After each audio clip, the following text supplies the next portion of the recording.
You are all very welcome to this presentation on the Professional Master of Education programme, or the PME programme, at primary level at Mary Immaculate College. Just to introduce myself, my name is Dr. Margaret Nohilly, and I am the coordinator of the PME programme at Mary Immaculate College and a lecturer in SPHE and Wellbeing. This presentation will cover the entry requirements for the PME programme, the application process and what it involves, and it will also provide an overview of the two-year programme. So, what is the PME? Well, the Professional Master of Education in Primary Teaching is a two-year, full-time, face-to-face, Level 9 postgraduate professional teacher education programme designed to qualify graduates as primary school teachers who are capable and available to teach across all class levels in the primary school. There are two key stages which are part of the application process. The first stage that a prospective applicant must consider is the Tastas Yorpuk na Gaeilge examination, which is a requirement in order to be eligible to apply for the programme at Mary Immaculate. So, Tastas Yorpuk na Gaeilge, or TEG as it is more commonly known, is an oral Irish examination that applicants must complete, and they must achieve a grade of 65% or higher and have that result prior to the closing date for applications in order to satisfy entry requirements. It's important to note that the TEG Oral Irish exam is administered by the Centre for Irish Language Research, Teaching and Testing at Maynooth University. There is a dedicated website for TEG, www.teg.ie, and there is a section in that website that specifically deals with TEG and PME. So the closing date for applications for TEG prior to the closing date for our application process in Mary I has now passed for this year. But a successful result, if you have a successful result in the TEG Oral Irish exam, it is valid for 2 years before the test needs to be retaken. So if you have completed a TEG exam and you have achieved the minimum of 65% or higher, you are eligible to apply for the programme this year. There are other certificates from TEG from 2022 and 2023 which will also be accepted. The TEG Manlevail Biahain, as we've mentioned, also then Manlevail 2 at Biado, and a minimum of 50% is required in that examination or higher. And if you have a pass or higher at TEG or the Levail 1, which is Biahain, you are eligible to apply. So those are the, that is a requirement that is administered separate to Mary I, but a student must have achieved that certificate and have it and make it available as part of the application process in order to be considered as a prospective candidate for the PME primary at MIC. Just some additional information pertaining to the TEG Oral Irish exam. As I have mentioned, the minimum requirement is that a student achieves 65%. However, up to 6 additional marks in the application process may be awarded for students who successfully achieve TEG B1 oral exam and obtain a percentage of 90 to 100. So those candidates will receive 6 additional marks, and any candidate who receives between 80 and 89% in the TEG exam will receive 3 additional marks.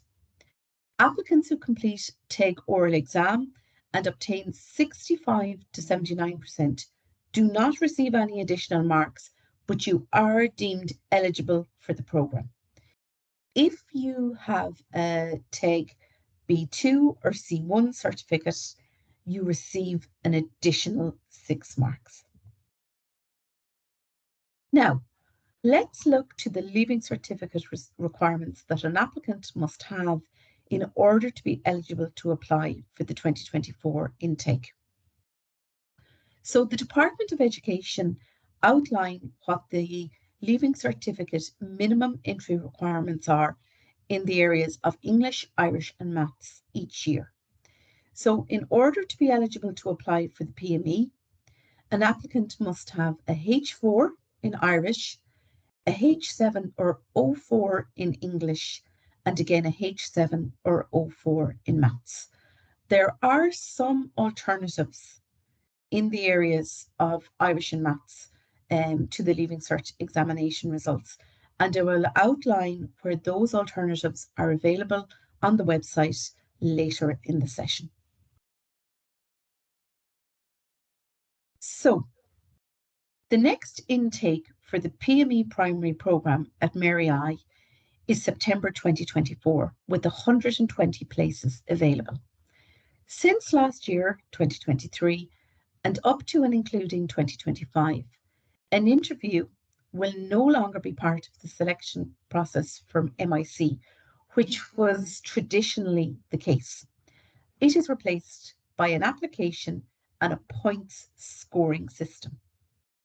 The closing date for applications this year is Monday, April 8th, 2024.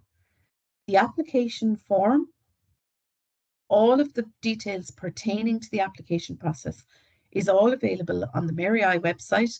I will give you the direct link later in the presentation, but it is under the postgraduate section of our website. So we have considered the Leaving Cert requirements. Let's now consider what is the requirement from an undergraduate degree.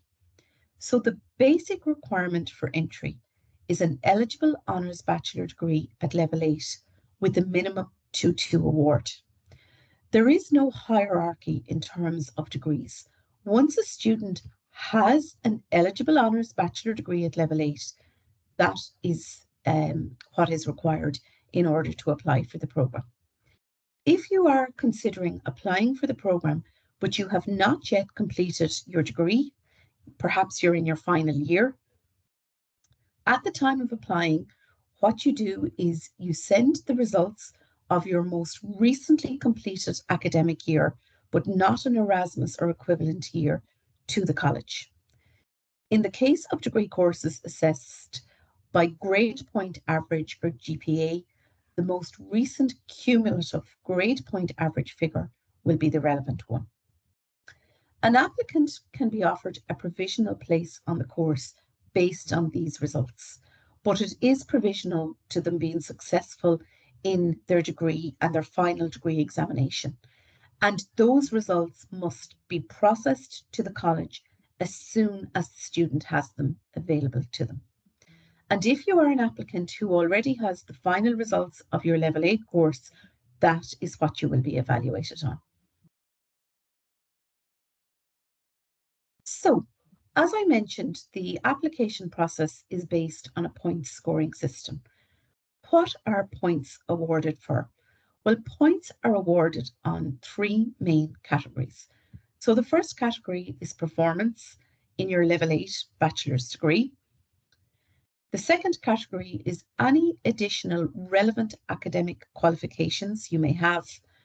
And the third area is relevant professional experience, if any. So the points for your academic performances are based on the overall percentage mark obtained in the appropriate examination, as is confirmed by the applicant's university or awarding body, or it may be determined by Mary I. The maximum number of points which an eligible candidate can receive for their level 8 degree is 51 points. And we will look at the breakdown of those 51 points now. So you can see here on the screen that there's points percentages, points GPA ranges, and points QCA ranges outlined. And that is based on different systems that different universities apply. And the scoring system from 37 is with your 2-2 degree, all the way up to 51 is for a student who has a first class honours degree. So you will be awarded a point for your level 8 degree once you have that minimum 2-2 award on a point scoring system somewhere between 37 and 51 marks. The next section that points are awarded for is an additional postgraduate qualification.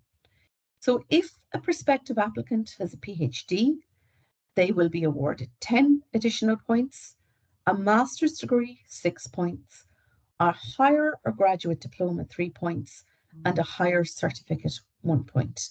And just to note, if you completed, for example, a graduate diploma as the first year of your master's degree and then went on to complete the master's, you will only be awarded 6 points for the master's, not 6 points and 3 points. There are many applicants who will not have additional postgraduate qualifications, and that is fine, but it is to acknowledge students who may have these qualifications. The last category then that points are awarded for is additional relevant qualifications. So if you have a second primary degree, there are 4 points awarded. A diploma at level 8 or higher, it must be at least 1 year full-time or 2 year part-time. That's awarded 2 points. And a certificate at level 6 or higher, again, 1 year full-time or 2 years part-time, that is awarded 1 point. Now, let's look at your relevant professional experience, if any. So up to 5 points may be awarded in recognition of full-time paid employment, which is deemed relevant and which can be verified. That is very important. Points are normally awarded on the basis of 1 point for year of relevant experience, up to a maximum of 5 points. Up to 2 additional points may be awarded in recognition of part-time paid employment. Again, it must be deemed relevant and must be verified. Points are normally awarded on the basis of 1 point for year of relevant experience, and the maximum number of points awarded is 2. And then, independent of full-time or part-time paid employment, there is points offered for other relevant experience, independent of any experience you've undertaken on your academic programme. And it's perhaps work you've undertaken with young people in a voluntary capacity. The experience must be over a sustained period of time, and it must be of a sufficient high level to merit being included, in this category.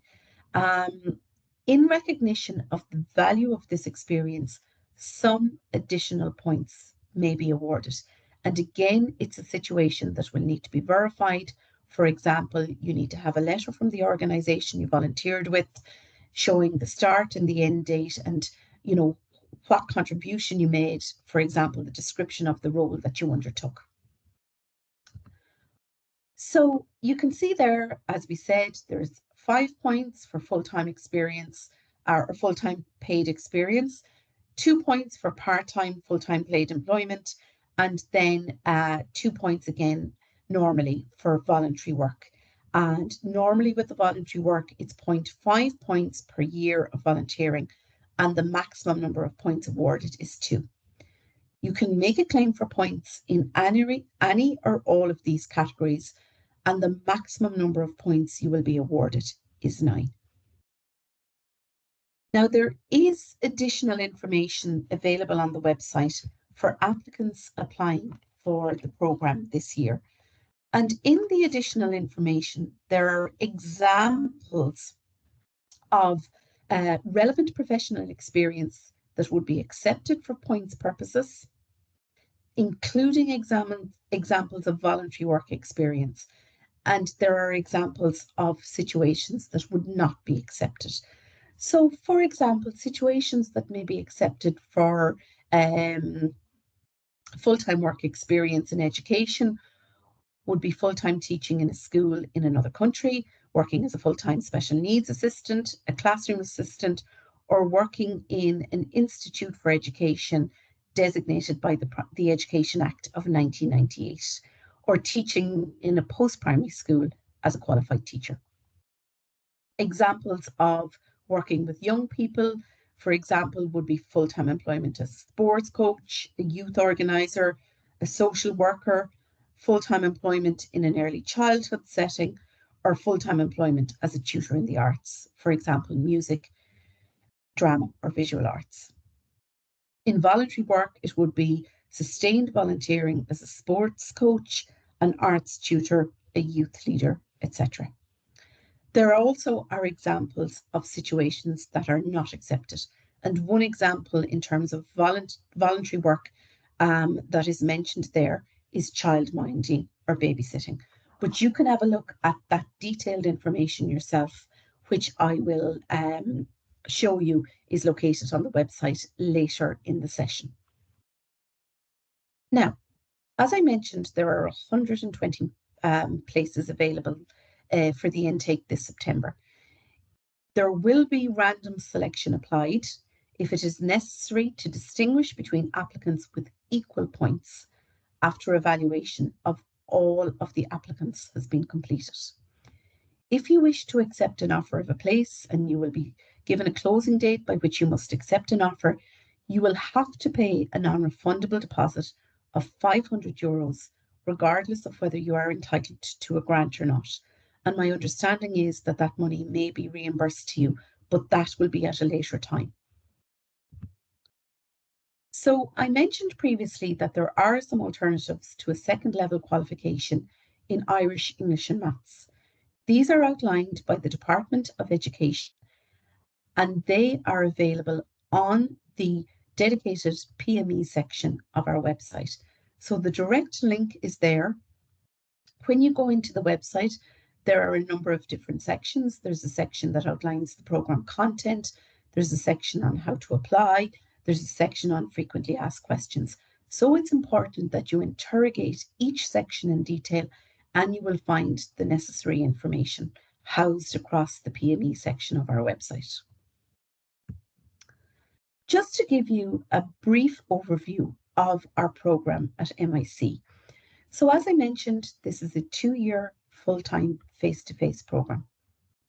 If you speak to any graduate of the PME primary programme, they will tell you it is such a worthwhile course to undertake and it really has enabled so many students to pursue their dream of becoming a primary school teacher.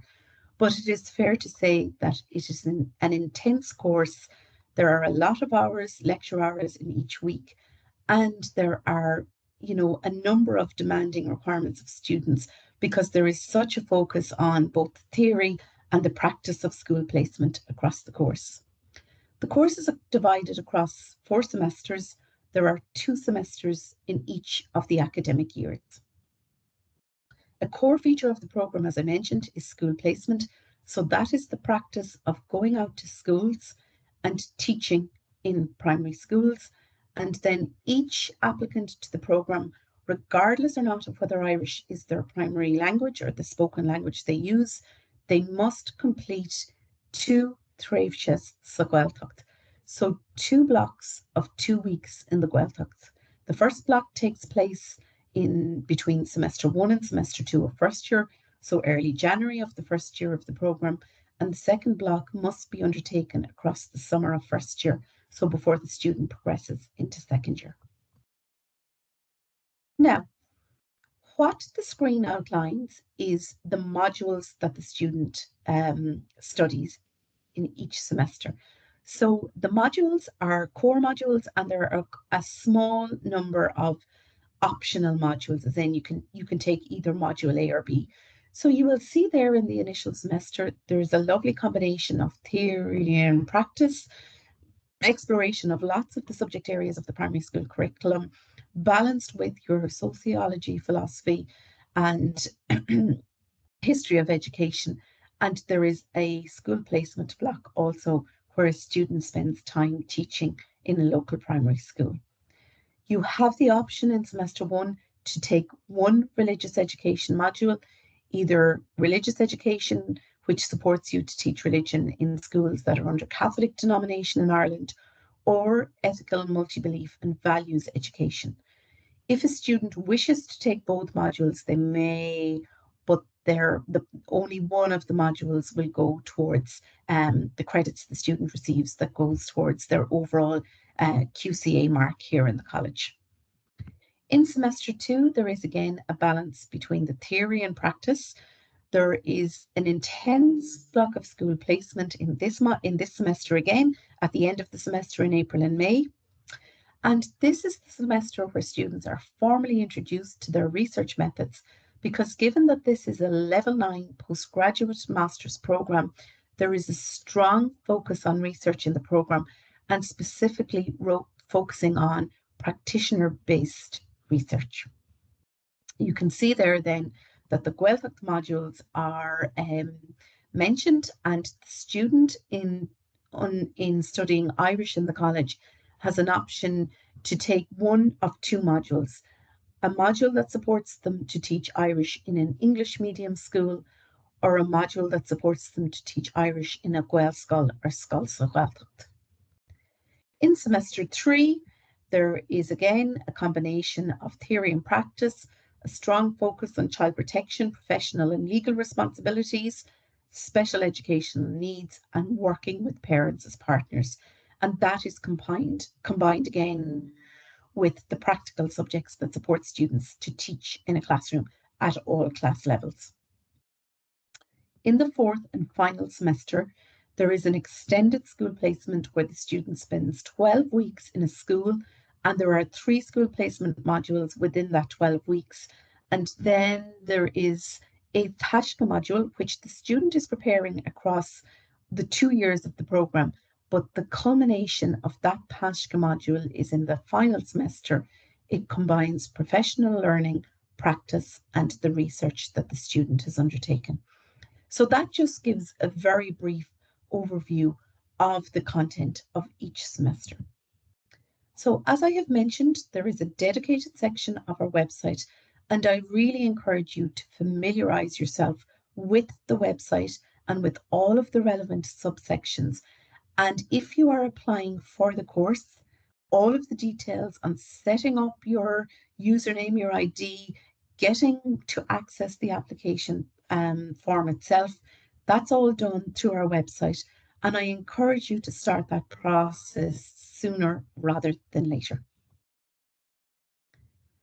Thank you all for taking the time to engage with this presentation. I wish you all of the very best in preparing for and considering your options, and particularly in considering applying for the course at Mary I.